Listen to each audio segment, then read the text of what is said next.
a magician or something? These people come in from off the street, or from under rocks or somewhere. And their hair is so mistreated and abused that it would need serious psychotherapy to even begin to comb. But they expect me to make them into something gorgeous in half an hour, for little or no money. But you know, a shrink charges $200 an hour, and he doesn't give you suggestions. I give suggestions. And what is this hair color anyway? What is this, gazpacho? What, was she up all night in the kitchen with her drunk card playing friends, smoking menthol misties and sucking down dry martinis when all of a sudden she had a fabulous idea? Do all her friends have gazpacho here too? Kitchen magicians. But they need more than magic to get the hair back to a color even found in nature. Hey, I said I was good, not God. That's with two O's, Dollface. I should have listened back at Madame Lorenzo's Hand and Foot Academy. They told me you gotta be more than a beautician. You gotta be a miracle worker. They should call me Saint Nelda, carrying the sinners away from their kitchens. People don't know what's best for them. I think that's why we have all these religions. People want to be told what to do. But then when I tell them, they don't appreciate my honesty. Would a woman with a name like Nelda Diane Zawoski lie to you? If I was going to lie to you, I'd tell you my name is Barbie Style and Shine. You have to realize that I'm the artiste here, so shut up, dollface, and let me bring this head of yours back to earth tones. Theoretically, I do hair as a religious ceremony. Wine, bread, candles, one virgin. Sounds like beauty school to me. Except that with God, people don't expect a guarantee. If they don't get what they want from praying, they just toss it off as the will of God. How come when you don't get what you want from me, you threaten to sue? I mean, do you really think any judge gives a flying fuck about your follicles? Geez, the lawsuits. This country has more personal injury attorneys running around peeling the top layer of scum off the pavement than we have people to be sued. Whatever happened to taking responsibility for your own decisions? I didn't dye your hair the color of a freaking eggplant. That was your bad idea, dollface, not mine. And as if I would ever tell a client, yeah, you're right. It's a great idea to triple process your hair every week for a year. I argue. Geez, do I argue? I argue with them all the time. No, you're definitely not Marilyn Monroe. Perhaps Phyllis Diller. No, I wouldn't suggest extensions in every hue of the freaking rainbow. Who were you using as your fashion role model? A Dr. Seuss character? Do you really want to look like a star-bellied Sneetch? No, I will not dye your privates to match. No.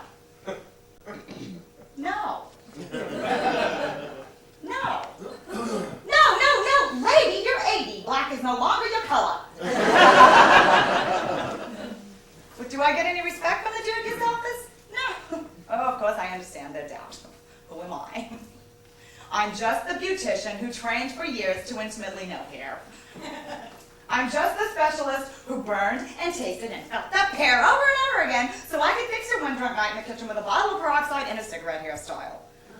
I'm the one with the hair license here, dollface, not you. So why won't you just let me do my job? I'll never learn. I remember that day very well, very well. That day from hairdresser hell, it was hell. This woman came in with a big stupid grin and sat her fat butt in my chair. Her ends were a mess, not to mention her dress. But alas, I digress. To the point, her hair. There was just no excuse for this kind of abuse. The peroxide had gone to her brain. She said, I'm growing it longer. I said, nothing is wrong.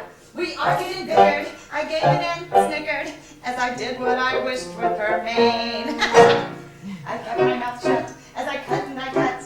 I lopped off her tresses, removing those messes. I was swelling with pride. She saw it and cried. And then she cussed a lot, threw things at me, and ran out of the room. Then Madame Lorenzo took me aside and said, Give them what they want. Give them what they want. You know what they need. They won't pay any heed because they know what they want. Give them what they want. Give them what they want. Give them what they want. Make them look absurd. Just don't say a word and give them what they want. That's the thing they want. Good clients are always like putty. They let you mold and create and compose. But some clients can drive you plain nutty. Do you know what I give to those? I give them what they want.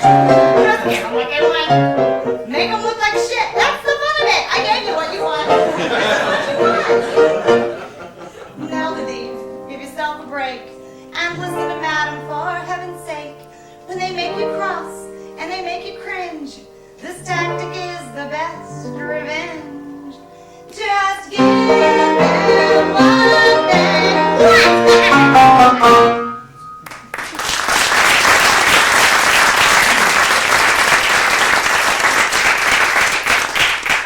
And how do I know what you want? I have to read minds. I have to pull extrasensory perception out of my ass to know what you want, because God knows you people don't know how to describe it. Where do you get the idea that whimsical is a hairstyle? Oh, I don't care, just make it whimsical. What, were you reading in your latest issue of Slick and Sleazy Lady magazine when you came across the season's new whimsical looks? And why am I forced to appear fascinated with your children's pictures? Oh, what a little doll. He looks kind of like Don DeLuise, but if you think he's cute. I hate children, and I really hate your children. And I have a question. When you get your oil changed, do you tell the mechanic your entire life story? It's a service. What I provide is a service. Oh, I'll kiss your ass and listen to your never-ending drone as long as you keep coming in here with your big fat wallets. I'll take your money, dollface. One of these days I'm going to have my own shop.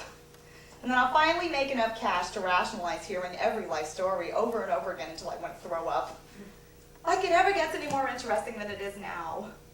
Write it down, sell it as a freaking screenplay, and I'll go see the movie when it comes out. I'll show it in my salon for happy hour. In all of my salons. I will have a whole slew of shops across the country, now across the world, and I will have only highly trained professionals from Madame Lorenzo's working with me. A team of the finest hairdressers in the universe. And my station will be upstairs in the tower of each salon, above the noise and the smell of those follicles frying. And now that I'm considered a fine couturier of hair, I can be in complete control of all you little freaks without any lip from any of you. How many mirrors will I have? None! That way I can fix up your nightmares my way without any helpful input from you kitchen magicians. And I'll call my shop something fancy, something real exotic, something like the House of Hair. Nelda Diane Zawoski's House of Hair. Nelda Diane Zawoski's House of Hair across the universe. Ring, ring! Thank you for calling Nelda Diane Zawoski's House of Hair across the universe. No, I'm sorry, Miss Zawoski isn't able to take any appointments this year. She's booked through next summer. Can we try for fall? You don't like it? How can you know? There are no mirrors in the House of Hair. So shut up, dollface, and give me your gold card. My Cadillac needs a tune-up. You know, I never even wanted to be a beautician. What I really wanted to be was a supermodel. Now that's where the money is. And the glamour? To be drenched in diamonds and pearls and have some sexy drug-addicted actor on my arm. And he keeps insisting that I'm the most beautiful girl in the whole room. Because, you know, when you're gorgeous, you have to be painfully insecure. I'm secure. But I'll let you in on a little secret. This is not my natural hair color. Hey, I said I wasn't out of teeth. My natural color can only be correctly diagnosed as field mouse. But this one is called An Evening in Paris. How romantic. And I've had a little plastic surgery. You see this schnoz? It's a shadow of its former self. My old nose made me look like a Picasso painting. And right now I'm saving for some mammalian enhancement. I've tried the tricks. Socks, electrical tape, blush applied carefully. You can't create a shadow on a two-dimensional surface. But they won't be calling me No Knackers Nelda after next month. And I'm going to go to the annual beauty school reunion and I'm going to show them what I've got. Maybe my runway name will be Nelda Z. I never should have narrowed my upper lip. I think I burned a hole all the way through. Now, who am I fooling? I'll never be a supermodel. I look like a cow with a nose job. I'm not pretty. I wish that I were pretty. Men want to marry pretty. My sister's very pretty. My brother Larry, pretty. Such a pity. But I'm funny. People tell me that I'm funny. Know what you get with funny? You don't get shit with funny. I'm sick of it with funny. I want pretty and rich. Which is just what I would be as a model on TV with all the legs and all the lips and all the money. But while I'm sitting in my chair, my upper lip is sprouting hair. To me it doesn't seem so funny. And yes, I know that I'm a special girl, and I know that I am gifted. But I know that I'd be specialist still if I were tucked and lifted. If I had Cindy Crawford's boobs and the thighs of Nikki Taylor, Naomi Campbell's perfect skin, but just a little paler, then people would stop and stare and say, my, what a lovely person. You'd be prettier, and richer too, than that bitch, Allie McPherson. To be pretty. It must be lovely to be pretty. To hear them tell me how I'm pretty. Look at me now, I'm pretty. I'm not a cow, I'm pretty. Well, I guess it's not so terrible to be so funny and so smart. But I'd trade my wit and intellect in one quick beat of my heart. If I could have the kind of looks that would make me stand apart. I just want someone to notice me. And not because I'm witty. I want someone to look at me and say, Dollface, you're so pretty. Somebody bring me some holy water. I got some heads to shampoo.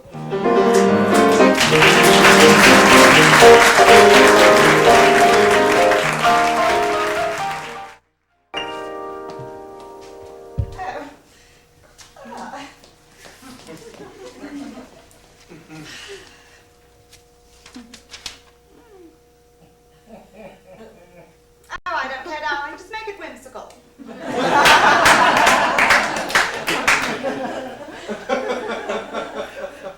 Something fun for my party tonight. Oh, I hope nobody saw me sneaking in here with these dark roots. Everyone knows that Candace Morgan is a real blonde, don't you know? Oh, but lately I've seen a little gray trying to pop out and dominate. I don't mind the combination as long as the gray will stay submissive. Gold and platinum, like my credit cards. Oh, I heard that Marilyn Monroe used to bleach her pubic hair. Maybe I should bleach mine. I wouldn't be scandals if the girls found out. I bet it would burn. I'd probably end up with a big itchy rash all over my crotch. Oh, I can just see myself fanning. I need a cocktail. Drinking remains the cornerstone of my beauty ritual, don't you know? Shower, mimosa. Makeup, Bloody Mary. Tour through my closet, vodka rocks twist. Something light and refreshing would set me free right about now.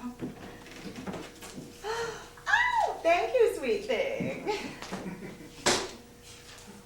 I love gay men. They're so attentive.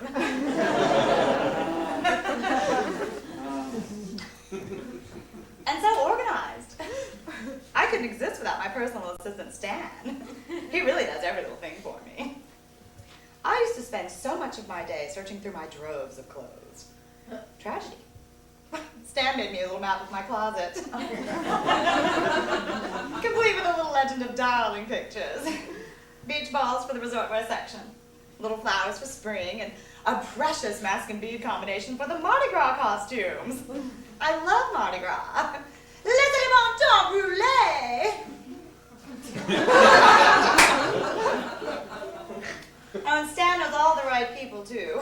He introduced me to my florist. I think they went to school together. Well, surely they were fraternity brothers, or was that he and my decorator? Well, they all seem to know each other. My dog groomer, my manicurist, my caterer, my hairdresser, my plumber. I don't think of my plumber, but my architect, my decorator, my personal assistant Stan. It's just like my old sorority. And when I'm feeling less than fabulous, those boys whisk me away to this dirty little dive where all the men dress up like dead movie stars. My favorite is Mae West. He has all this hair hanging out the back of her dress. Oh, Stan and I just laugh until we cry every time we see her. Always so festive, don't you know? Well, except for one particular evening when Tyler and Casey were fighting over what colored fabric to cover their divan in or something, and I just knew I was going to lose either my florist or my hairdresser. Well, luckily they made up. Who would know that leaning a little in that direction would make a man so much more creative and useful. But I do hate writing all these nasty checks. I personally believe that a large portion of the gay economy rests itself upon the bank accounts of rich women. Darling, I should know. For flowers, I always count on Tyler. With roses, he has a certain way. And if I host a dinner party, then I always call on Monty. No one makes a better creme brulee. And no one knows fabrics quite like Malcolm. You should see what he's been doing to my den. And to better serve his clients, he's just formed a new alliance. He's now gone into business with Ken. Now Ken used to work at Isabella, that cute boutique he started up with Bob. Then Bobby wondered how come Ken saw so much of Malcolm, and suddenly Ken was looking for a job. Now Bobby is a legendary gossip. At least that's the story Ken tells me. I mean, he certainly is a riot, but that boy just cannot keep quiet. And believe me, he isn't 33. Those boys, those sweet boys, they always seem to know the thing to do. They can help you with your makeup and see you through your breakup and find curtains in that perfect shade of blue. Those boys, those nice boys, I wouldn't survive a week without them near. Say what you will about them, I just wouldn't be without them, though sometimes they do seem a little... This morning, I took Cerise to Cedric. He knows the poodle psyche oh so well. I think he's a brilliant groomer, but last week I heard a rumor. He made Nancy's little Yorkie look like hell. And Cedric tells me Nancy's back in rehab. Her divorces always drive her back to booze. She said, this one won't deceive me. She said, George will never leave me. But George went off with Stanley on a cruise. Now Stan used to work a lot with Malcolm. As a matter of fact, I think that he knows Ken. Well, I know that he and Bobby used to share a common hobby. They know every goddamn show tune that's ever been. Those boys, those sweet boys. A girl just couldn't ask for better friends. They have all the social graces and know all the trendy places. And they'll tell you when you need to trim split ends. Those boys, those fabulous boys. I can't count the times that they have saved the day. They have a certain orientation, a particular inclination. It's so funny how each one of them is a bachelor. To me, some people seem a bit judgmental, telling you what you cannot do and what you can. For instance, my friend Jane can preach a sermon, but should I tell her, dear her, was seen out shopping for appliances with Stan?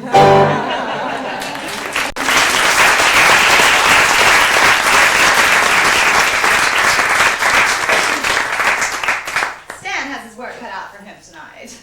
I'm throwing a gala affair to celebrate the 5-year anniversary of my divorce from his royal assholeness. Dr. William Morgan. He actually had the audacity to leave me for Precious. She's barely old enough to buy her own cocktails. Who would name their daughter Precious? Oh, I know some men who might name their dogs Precious. And thank God she was a breeder. And I do mean breeder. She's had 3 brats with that man, and her large voluptuous breasts are now sagging like a Holstein's. He deserves it for leaving me. I will never forget the night that I got home early with his sperm count on his mind. And I had just closed a $2 million real estate deal. And well, I was ready to celebrate in a very grand way when Mr. Testosterone comes in and declares he wants a baby. Oh, what? I, of course, fell out.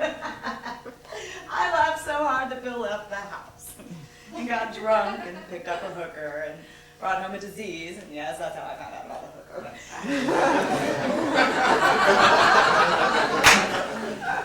Then it was just one cheap floozy after another until he finally found one who was willing to give birth to his evil spawn. She saw his bank account and made some allowances. Pardon the pun.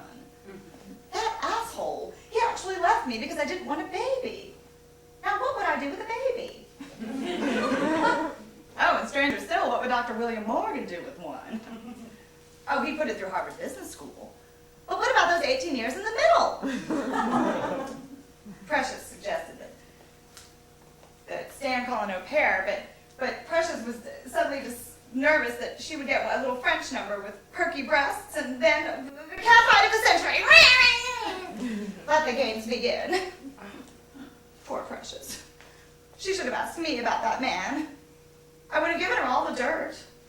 I met him while I was at school way on the East Coast, and he always seemed a little strange, but he was really, really rich.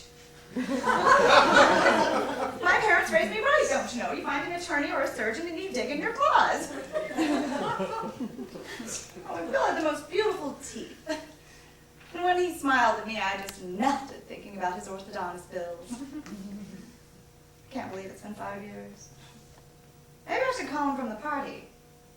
I don't know what I'd say. Nice knowing you. How's the Holstein? Do you still hang up your clothes and take a shower before sex? No. My life as a wife began so divinely, at the very least benignly. It was nice. A few bridesmaids and flowers and champagne for hours, a little rice. It was nice. And I gave my heart, dear, till death do us part, dear. I do, I do, I do. Well, I did, but you didn't. Die, that is. My life as a wife, I was no Betty Crocker. No knitting, no rocker, no cakes. There were deals to push through, and I was willing to do anything it takes. No time for cakes. I had to stand all alone, have a life of my own. Now I do, I do, I do. So it didn't work out. No, isn't that a shame? You left little doubt who you thought was to blame. Better find yourself another white Bill. One who doesn't want to have a light bill. So color me selfish to not be a mother, but it's my life I ruined, not the life of some other poor, unsuspecting little brat, Bill. Did you ever stop and think of that, Bill? Was I too forward or a little too daring? Did you find my manner a bit overbearing? Was I too selfish or a little too bold? Or did I make the mistake of growing too old? Well, pardon my breast, but I did my best to keep up. On the day that you left, was I bereft? Did I need to shrink? For me, I drink. Let's all raise a glass to the man who's all class. Here's to you, Bill. Here's to you. Here's to your lovely new home and your cute new Mercedes. To the selfless compassion you show to the ladies. Here's to you, Bill. Here's to you. Here's to your young perfect wife and to each perfect child. To the call girls you call when you want something wild. Here's to you, Bill. Here's to you. Here's to your cheating and to your lying and the other dirty little deeds that you're always denying. Here's to all that you do and to all that you give and to all those you screw every day that you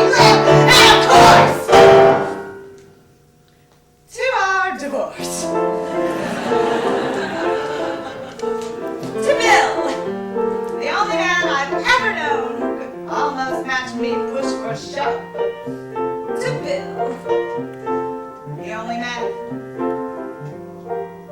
I ever loved. Oh, fuck him. It's odd, but it's true, Bill, that I still love you, Bill. Can one love and hate too? Well, Bill, I did.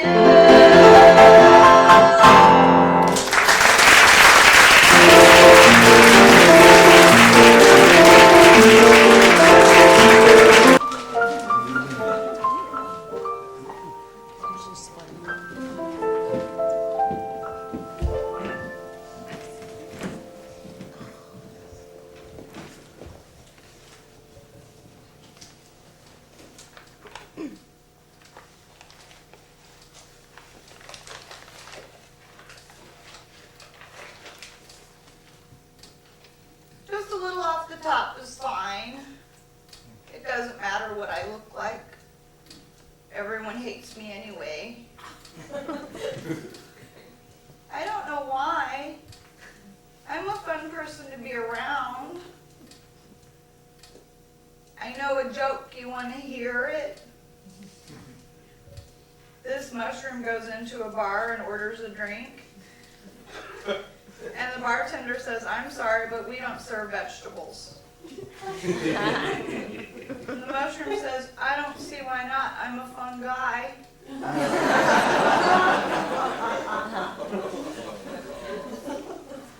Fun guy, get it? That's me. Well, but I'm a fun girl. But I look like a guy anyway, I guess. But my girlfriend likes me. Well, she used to until she left. She said I was too depressing.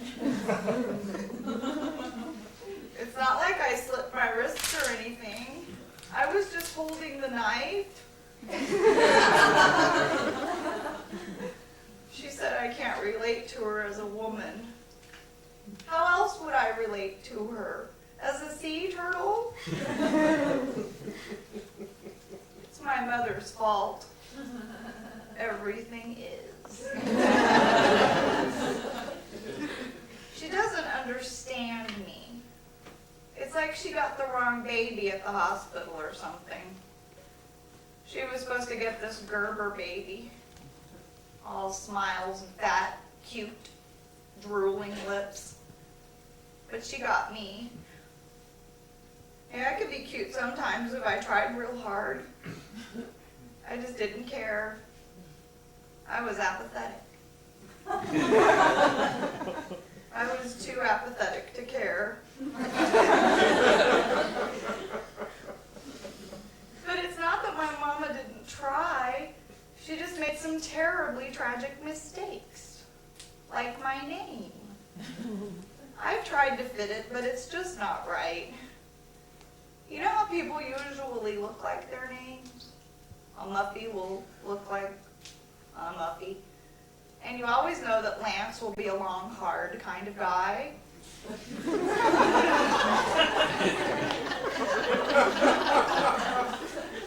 I don't look like my name at all.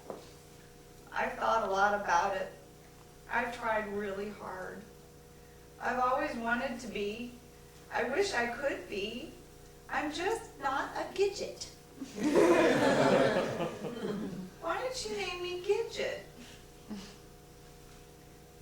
I changed my name to George in the 3rd grade.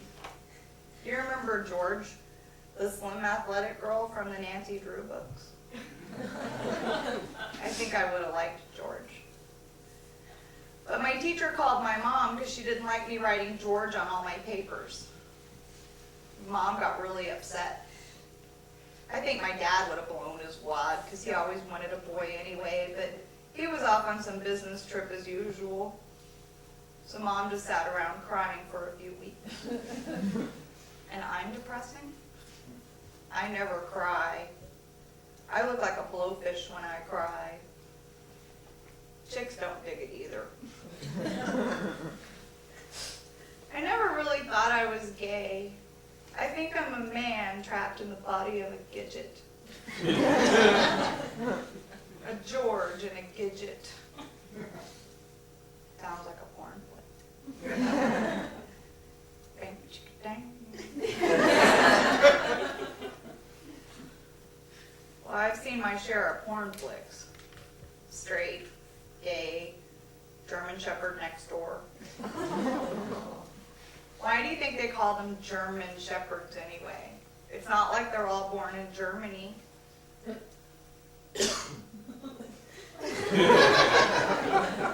That was a joke.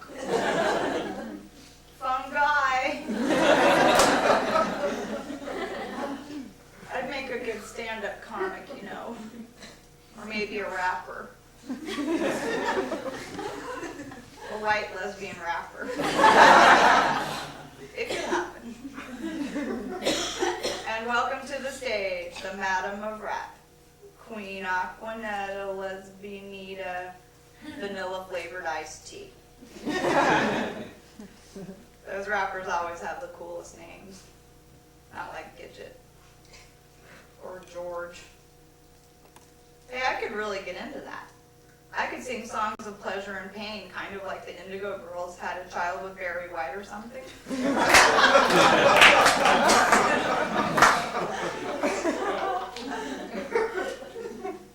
Oh, baby. You're a she-bitch in your lingerie.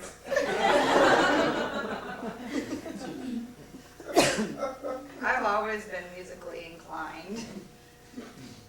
Have you ever taken the time to compare and contrast the pop styles of straight young women versus that of young lesbian women?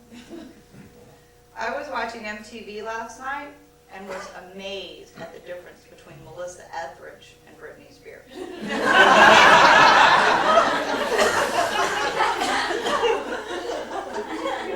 Melissa's my girl. Somebody bring me some water. Now that's art.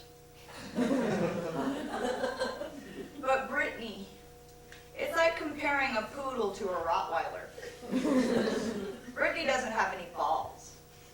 She's all bouncy and full of bubblegum like a cheerleader. I hate cheerleaders. I never wanted to be a cheerleader. I never wanted to be homecoming queen.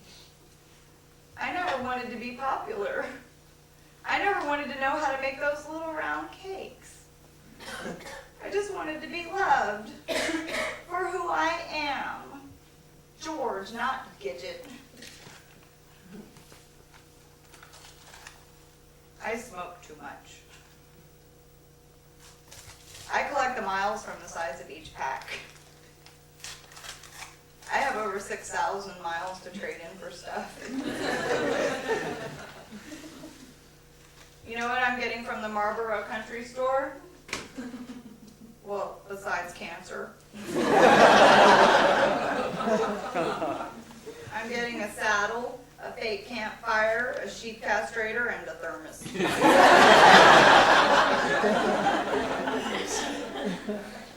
I don't know what I'm going to do with the thermos.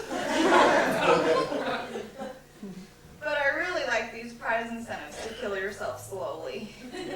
It pisses off my mom. She smokes these long, Nelly little cigarettes with nary a prize incentive. Bummer. For her. She blows my mind. She smokes one day, and then the next she's bitching about these polyps on her lungs. I tell her keep smoking and the polyps will die of lack of oxygen. She doesn't appreciate my terribly dry sense of humor. Even in college, where it's fashionable to be cynical, I was considered bitter. But I learned a lot in college. I studied everything, but I got a degree in psychology so I could better understand my mother. It annoys the hell out of her when I analyze her behavior in a Freudian manner. I tell her you can blame everything on your mother. She doesn't appreciate the logic. She thinks I'm a mess. I think she's a mess. I'm sorry, Mama, I'm a lesbian. I like men too. Well, I like the concept. I hate hairy chests. Men are okay, just keep them outside. I'm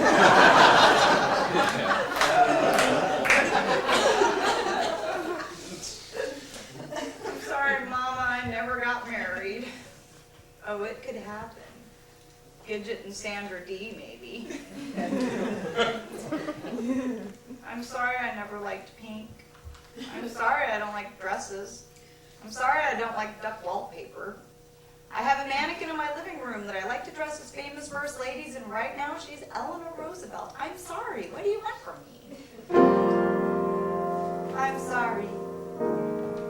Mama, I'm sorry that I'm not the child you planned. And I'm sorry that you sacrificed and suffered for a child you'll never understand. And I'm sorry that you're lonely. I'm sorry that you're old. I'm sorry, all I feel for you is sorry. I once had a shriek tell me that everyone does get what they really want. And I guess what you wanted, Mama, was pity. Pity you. Who wouldn't pity you? Who wouldn't see your eyes with that lonely stare and not be moved by the sadness there? Who could look at you without a twinge of guilt when they see this hollow life you built? You play the martyr very well, Mama, very well. There's always someone else to blame, someone else to hold the shame. I'm sorry, Mama, I'm sorry. It seems that's all I ever say. And I'm sorry you had a child who longed to love you, and you pushed that child away. And I'm sorry I don't know you, that you never let me in. I wish I knew the child that you had been. Were you ever a child, Mama? Mama, a child. I guess it must be true. Everyone was a child. Even you. Even you. I can see Mama in pigtails. Or wait, let me guess. A pink party dress. That was you. Was that you? Or maybe Mama played baseball and beat up the Bulls. Maybe Mama got dirty and made too much noise. But it doesn't matter. The things that you did. The point of the matter is you were a kid, like I used to be. Who did to you what you did to me? I'm sorry.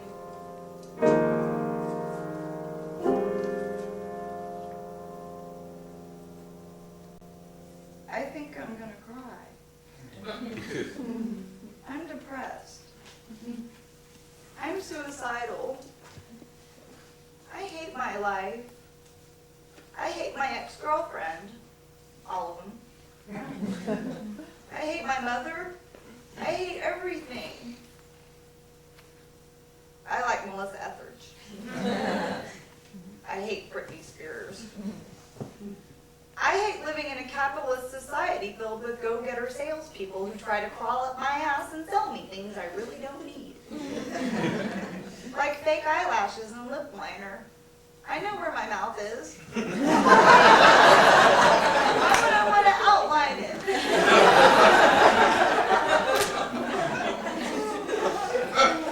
I hate pizza. I hate pizza-flavored snack treats. Why do we need pizza-flavored snack treats? Shouldn't pizza be considered a snack in itself? My analyst says I have low self-esteem. Hey, just because I hate everybody else doesn't mean I hate myself.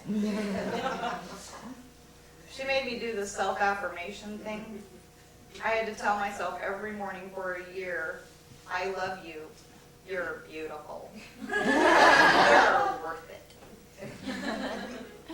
that really happened was I got this desire to dye my hair blonde and star in a mid-'80s situation comedy with Bruce Willis.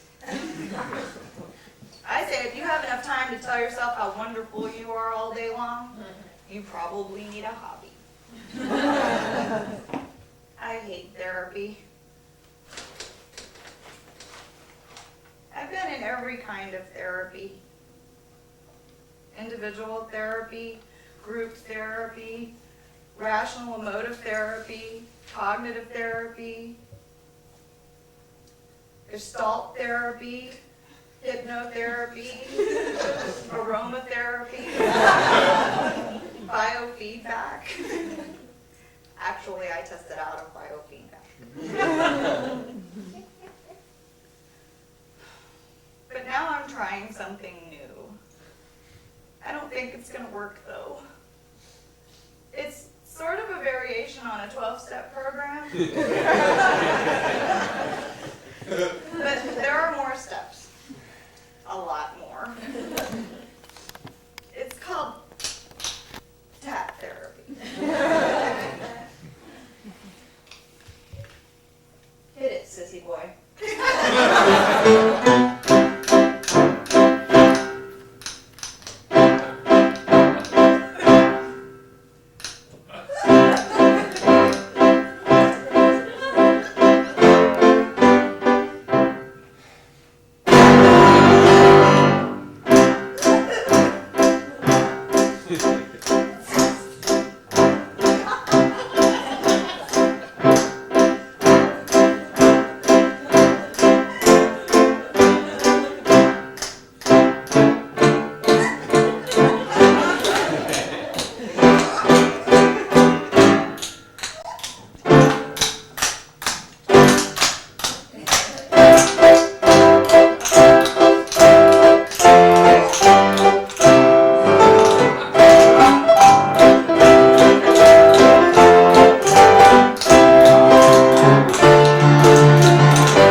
I told you it wouldn't work.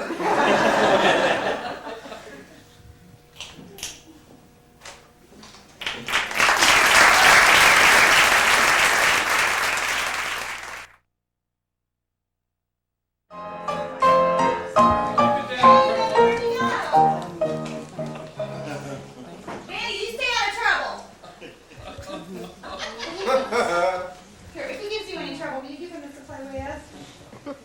I gotta tell Mel to leave my bangs longer. I need a little more height. Yeah, I'm working again at Boba's tonight, and I want to look good for the supper crowd.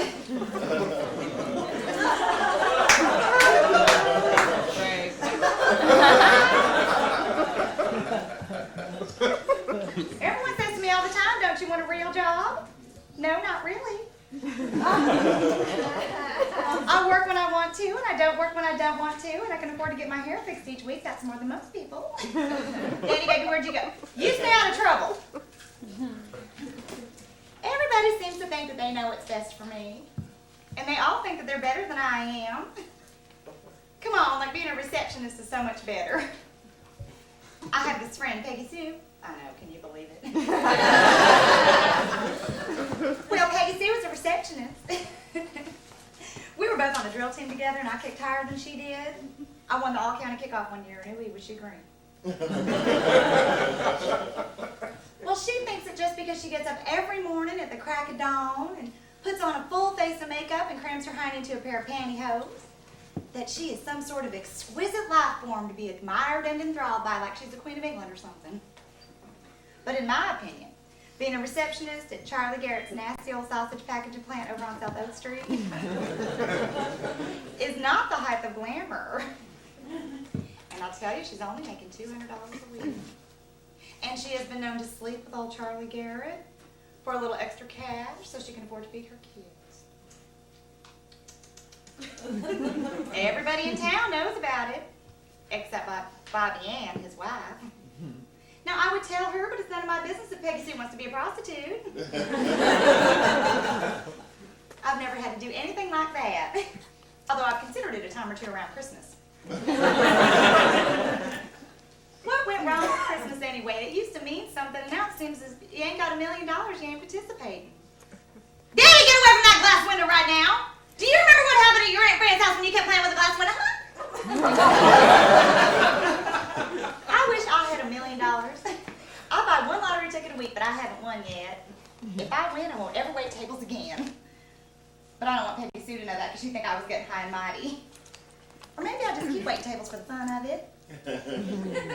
How much fun would it be to know that if I spilled a whole pot of coffee in Billy Smith's lap and he didn't tip me, it wouldn't matter? Because I'd still have the nicest, shiniest, brand new double wide in the whole complex.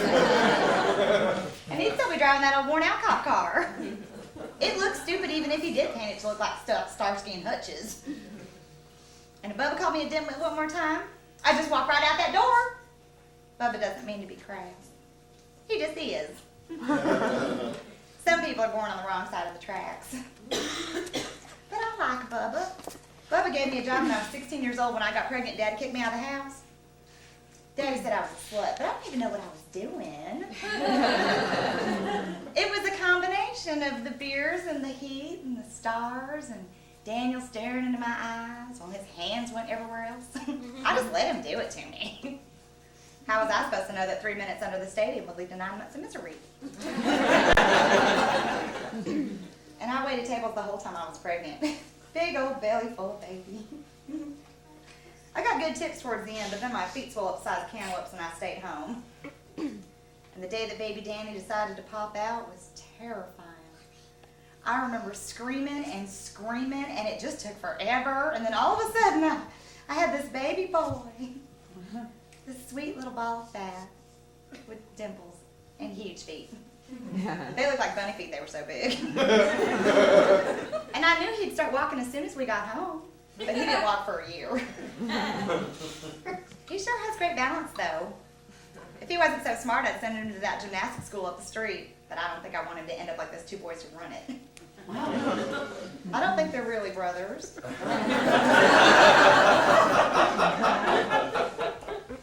Danny is so smart. One day he's going to be a doctor or something. I just know it. He's only 4 years old and he can already read any book I got.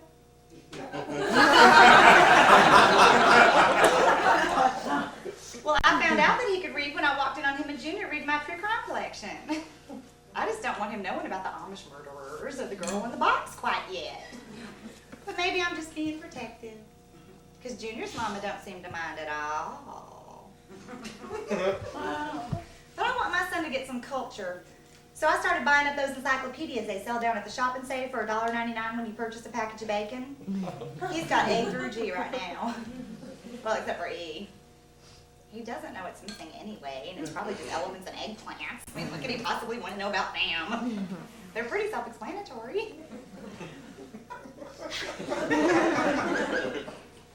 He says I'm the best mom in the whole world. I guess that's because I try not to let stuff get to me. God damn it, Danny! I'm gonna cut a switch! Do you want me to cut a switch? I didn't think so! I thought you were gonna watch him! Well, I always keep a clear head in the worst of circumstances. My boyfriend Lou likes that about me. I met Lou at Bubba's. He's the chef. Well, he says he's a chef, but he's really a fry cook. But I don't argue with him, though. I hate arguing. It makes the pit of my stomach burn like I ate one of Lou's fried egg and jalapeno grilled cheese sandwiches. And me and Lou and Danny lived together right up the street in a real nice trailer that used to belong to Lou's Uncle Eddie. Took me 3 whole weeks to fix it up. I painted the whole inside honeysuckle yellow. Well, except for the kitchen. It's Florida orange. I like a nice bright kitchen. And on my counter, I got me the entire collection of handcrafted chicken figurines that I ordered out of the seed meat section of the Crafters Monthly. Took me a year to get all 12. And anytime that I see anything with a chicken on it, I get it for my collection. And I've been learning to make wreaths for every occasion. St. Patrick's Day, Thanksgiving, even birthdays and funerals. I head on down to the Hobby Lobby every weekend to pick up supplies. They have the largest selection of animal figurines in the state. And you can glue those little animal figurines on a wreath and it just looks so cute. I like Easter because of all the little baby chickens. There's an awful lot of crafting to be done around Easter time. I made an Easter tree last year. It was so cute. It had little bunnies and eggs all over it, and this big, beautiful chicken angel on the top with its wings around. And I glued green rickrack on a tree skirt to look like grass, and I hid Danny's eggs in there from the Easter bunny. Lou likes my decorating. Well, except for the year that I hand embroidered bats and pumpkins on his work shirts. Well, you have to work on Halloween, and they just look so cute. But that black and orange thread bled color all over those white shirts, and he had to buy new ones. But he never complains about a thing. Even at work, we get along. I remember one day, Bubba's was having this huge lunch rush, and we were all really, really busy. But Bubba was crossing over. Did you see the movie The Shining? Do you remember when Jack Nicholson does this? Here's Bubba. Well, I had ordered a baked potato with sour cream and chives on it for Miss Burke. And when I went up to the window to pick it up, my boyfriend Lou, the fry chef, had put sour cream and cheese on it. Miss Burke cannot have cheese. She says she's allergic to dairy. Now my question is, where does she think we get the non-dairy sour cream? From a non-dairy cow? I wish all these hypochondriacs would quit coming in that damn restaurant trying to drive me crazy with all their stupid allergies. Crazy Nancy comes in there every Thursday, orders a spaghetti special. She says she's allergic to tomatoes. It's covered in tomato sauce. I think she forgets about her allergy when she's trying to save a buck or two. I don't care. I just write down the order. It's not like I care. But of course I care. Because I want them to be happy when they leave. Because happy people make good tippers. Now, where was I? Oh, Miss Burke's potato. So I go to the window to pick it up, and I'm telling Lou's got to make it over, and he's saying, oh, just give it to her anyway, dear. And I'm saying, but Precious, it's really important that you make her a whole new one with sour cream and chives only. And he's trying to pick off the cheese, saying that Miss Burke wouldn't know any allergy if she woke up in a field or something. Bubba is listening off to the side with that strange look on his face. Remember The Shining?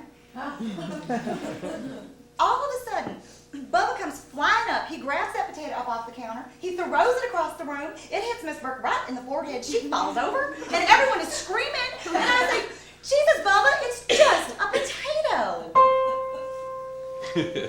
My life has not been easy. The fates have not been fair. Of trial and tribulation. I've had more than my share, but you won't hear me complaining. You won't even see me frown, 'cause I don't let life's potatoes get me down. You gotta get past the potatoes. You gotta get past just making rent. You gotta get over crying over the phone bill money that your boyfriend spent. I'm not saying I know everything, but I know this much is true. You gotta get past the potatoes before the potatoes get to you. Oh, the pain, oh, the pain, oh, the pain I've never shown. Oh, the misery you'll never see. The heartaches that I've known. 'Cause I just keep on smiling while I smile all over town. I don't let life's potatoes get me down. It's like the other day, my boyfriend Lou had parked his truck on blocks in front of my trailer for 3 weeks. I told him to move it, but he didn't move it. Did I get mad? No, I put on a big smile and I went to the Hobby Lobby. I got me a fake ficus tree, some silk flowers, a hot glue gun, and some Christmas lights. I put the tree in the back. I put the lights all up the tree. I glued the flowers all along the bed of the truck. It looked so pretty. I got one backyard in the trailer park, and I think I might just leave it up till next year. What do you think about that? Oh, the pain! Oh, the pain I've never shown. Oh, the misery you'll never see. The heartache that I've known. 'Cause I just keep on smiling while I smile all over town. I don't let life's potatoes get me down.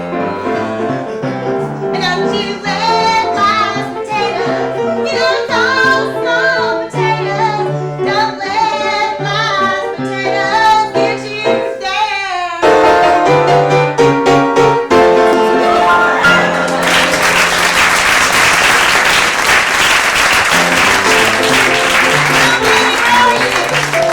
Give me that, that's the Davies. Danny, come on.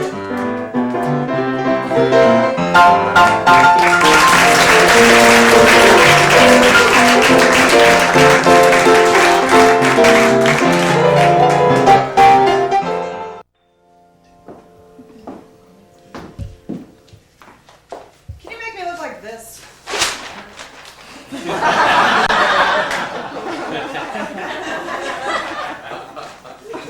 Because what I have now isn't working. I scare the living hell out of men. No, I'm not sure if it's because I'm too forward or what, but I know they get scared.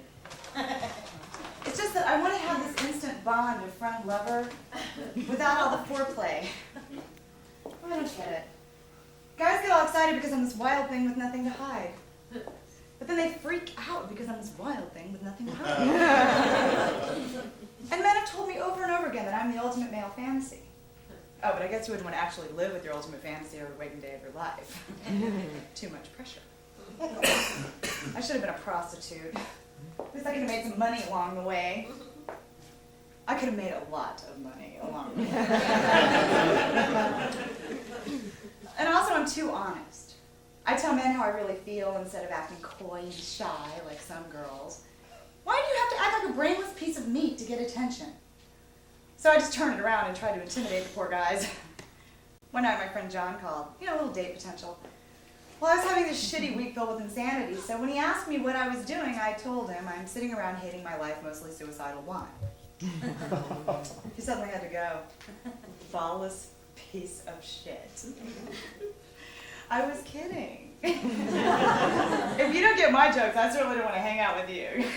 You have to understand that I'm the funniest person I know. And I wasn't actually suicidal, I was being dramatic. I think I've been a little dramatic all my life. That's probably why my parents don't react when I call them screaming and crying hysterically. They think I'm being tragic in my usual psychotic style. Well, hello, I usually only call them when I can't deal with it myself anymore. Do they actually think I want them involved in my life? Shit. If they'd ever been involved in my life, I wouldn't have started doing my tragedy incarnate act in the first place. They say all the world's a stage, and you're a melodrama.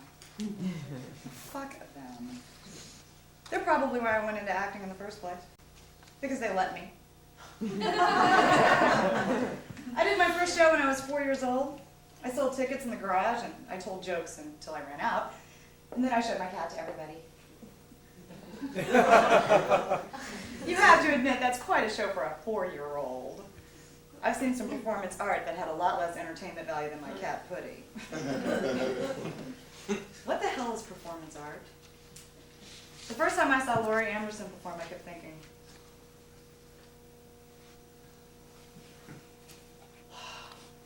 do you have anything really strange that I can do for 2 hours?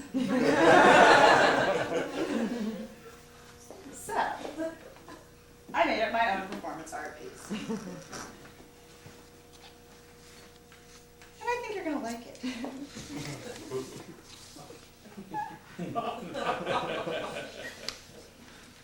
Check. Check.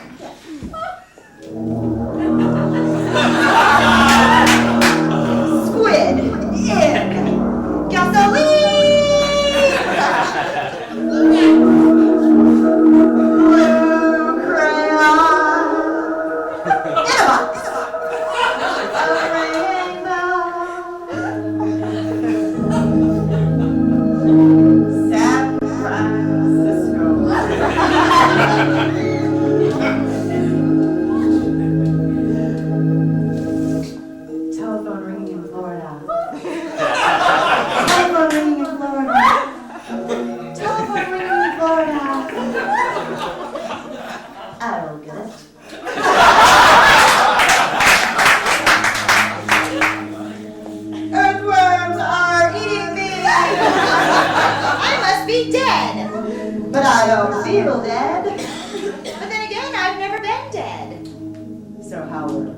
know.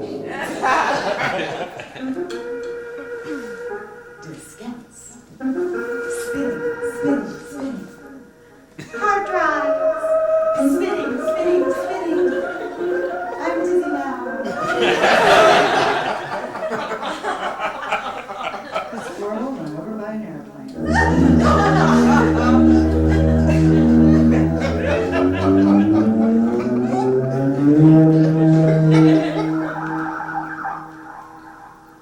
A very low-flying airplane. I woke up with a horse on my house. I woke up with a horse on my house. I woke up with a horse on my house.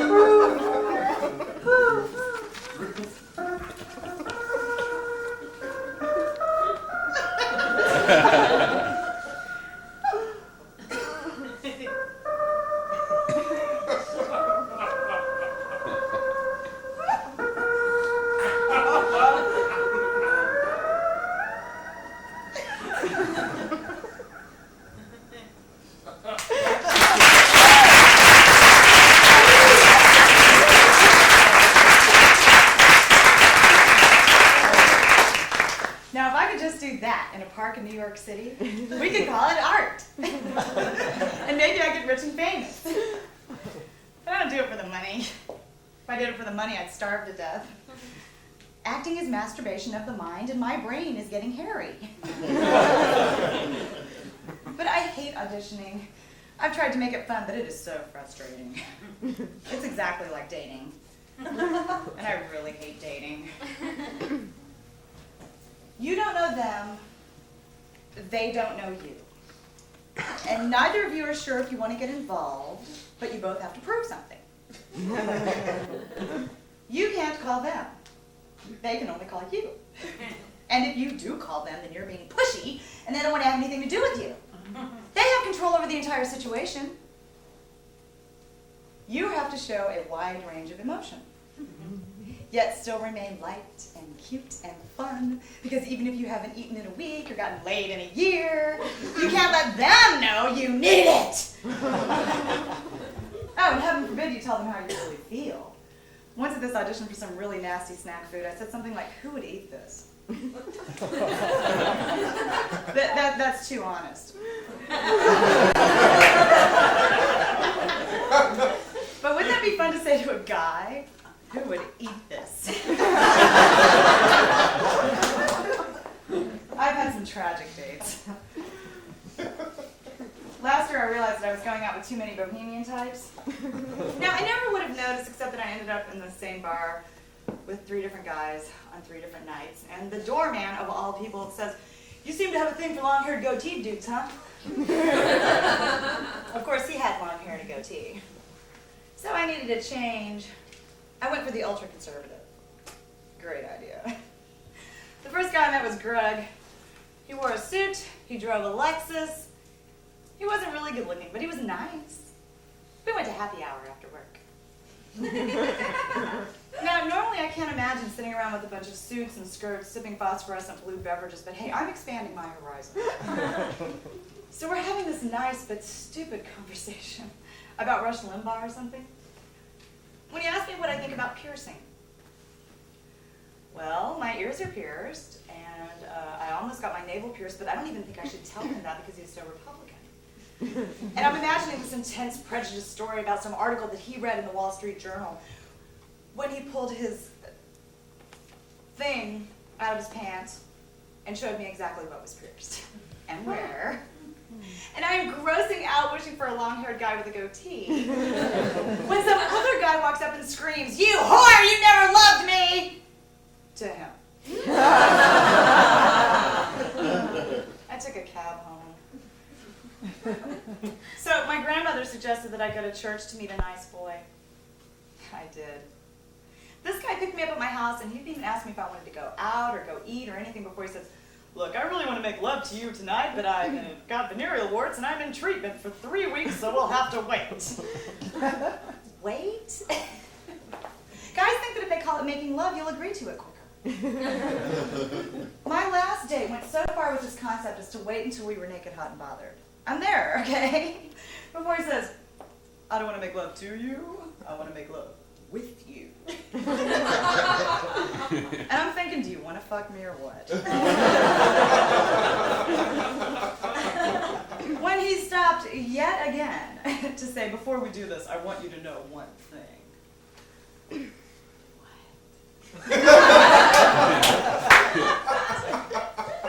You're gay, you're bisexual, you've had a sex change, you're moving to New York in the morning, you want to call your sister to join us, the divorce will be final next week, you want to give me a spanking while I'm calling you daddy. Don't try to rationalize your guilt with me 5 minutes before the act, motherfucker.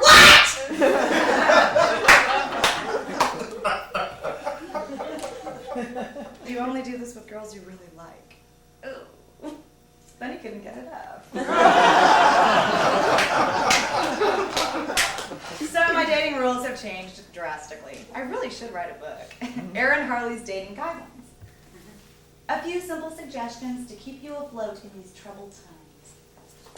1. If a guy tells you he's a dick, he is. Sorry, I guess I'm just a dick. Run!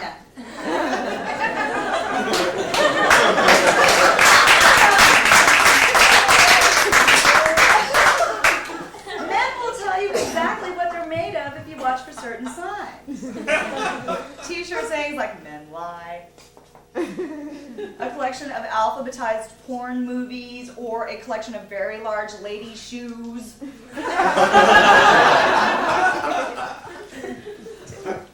If a guy lies to you once, he will lie to you again. Did you know that the honeybee is the only type of bee that dies after it stings you? Don't you wish men were more like that? They sting you once and they die. But unfortunately, men are hornets. And they can sting you again and again and again. It's just in their nature to try to get away with whatever they can. But if you treat them as 5-year-olds, you not only increase your potential for self-amusement, but also your odds of dealing with them on a rational level. You know, guys love to be fed and dressed and bathed and covered in chocolate sauce while they're wearing my underwear and I'm making animal noises. Anyway. The only boyfriend I've ever had that lasted longer than a couple of months wanted me to treat him like a little boy. And I did. And it worked. We played Army. We went to the zoo. Anything as long as we were playing. But we never got very close. He used to ask me my fantasies. I don't really have fantasies, and I don't have sexual fantasies anyway. I mean, why do men think that women sit around dreaming up these wild sex acts that only a big, strong man can perform? You know, I told him the only fantasy that I really have is for you to stare into my eyes until you get lost in there. Never would. What, was he afraid? Do not be afraid of me, for I am only a small girl.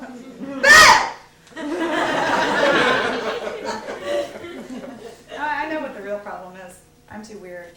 Or guys think I'm too weird. I collect Marilyn Monroe stuff. Alright, so I have this huge collection of Marilyn Monroe stuff. So when a guy comes over to my house, he thinks I want to be Marilyn Monroe. Dude, she's dead. Or they think that maybe I believe that I am Marilyn Monroe reincarnated. My friend Stacy collects cows. Nobody ever asks her if she wants to be a cow or if she thinks that she might be a cow reincarnated. I collect Marilyn Monroe stuff because when I was 16 years old, this really cute boy told me, I don't trust anyone who doesn't collect something. So I looked down at my Marilyn Monroe watch from my Aunt Fran and I started collecting something. I mean, it could have been Mickey. What is the problem with this? Is there something wrong with me? Am I ever going to find a boyfriend? So maybe I'm not perfect. Maybe I'm not cute enough. Maybe I just try too hard. Or maybe I seem too tough. But what I really am is lonely and lost and insecure. frightened and I'm needy. I'm unhappy and unsure. Why can't I find someone just like me? There has to be someone just like me, except a little taller. And he isn't quite as selfish, and he doesn't sleep with guys. Someone just like me, who makes a lot more money. And he doesn't have my hang-ups, and he doesn't have my thighs. Someone just like me. I know somewhere he's waiting, and I know he's sick of dating all the losers and the babies, the I think I love you maybes, all the psychos and the assholes and the drunks.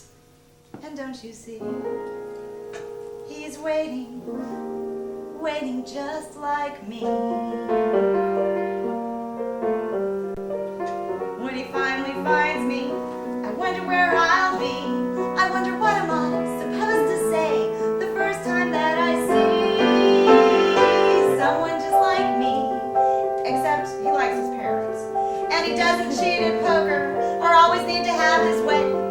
Someone just like me, with a little more ambition and a good sense of direction. He knows the perfect things to say. Someone just like me, but a little less demanding and a lot more understanding. He doesn't smoke and he has blue eyes and he can tell a joke but he doesn't tell lies and he never gives up and he never cries. But otherwise, he's just like me.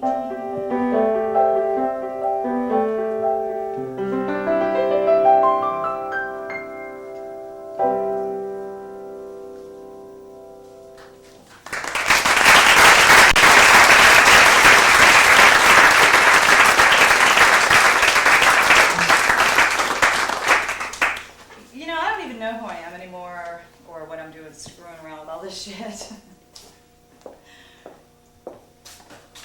I used to do this because I was insecure, you know, for the attention. I thought I could get on the stage and have all you people love me just for being here. But then I realized that that's not the cool thing. The coolest thing is that I can love myself. And for the first time, I really was as groovy as I thought I was, or wanted to be. I've always been afraid of people and relationships of all kinds, and I like it quick and painless when it comes to conversations. But when I'm on stage, I always have the right words to say, and I always have the right person to talk to, well, except tonight. And I know how it's going to end every night. This is much simpler than actual life. And I can talk to you, and I think you understand. And what I really want is this connection. And it doesn't always come, but when it does, it's so worth it because I'm not afraid anymore. But I'm not like most actors who run around imitating people and talking in British accents all the time. Why do they do that? Dorks. As if we wouldn't believe they were actors if they stopped talking for 5 minutes. Well, maybe I'm the idiot.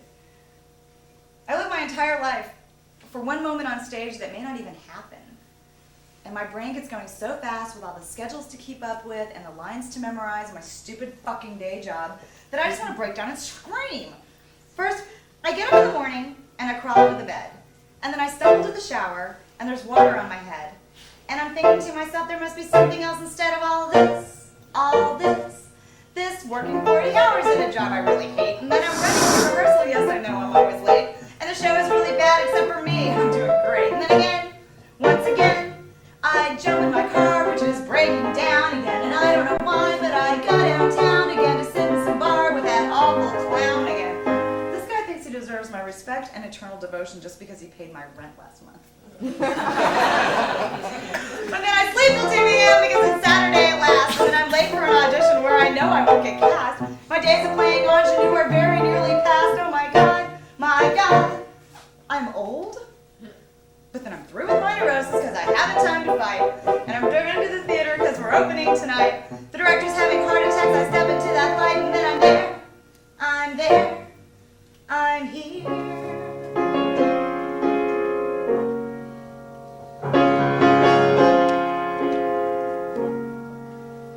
Sometimes when I stand here with the spotlight on my face, the world just somehow slips away.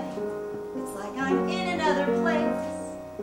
And when I really get there, I'm who I'm meant to be. It's when I'm playing someone else that I'm really being me.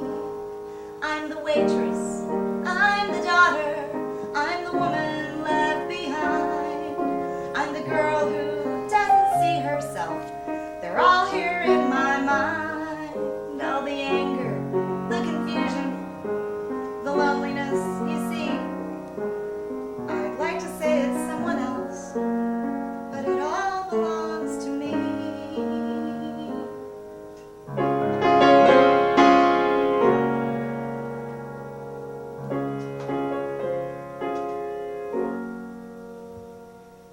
I'm not sure why I do this, or what I want to say.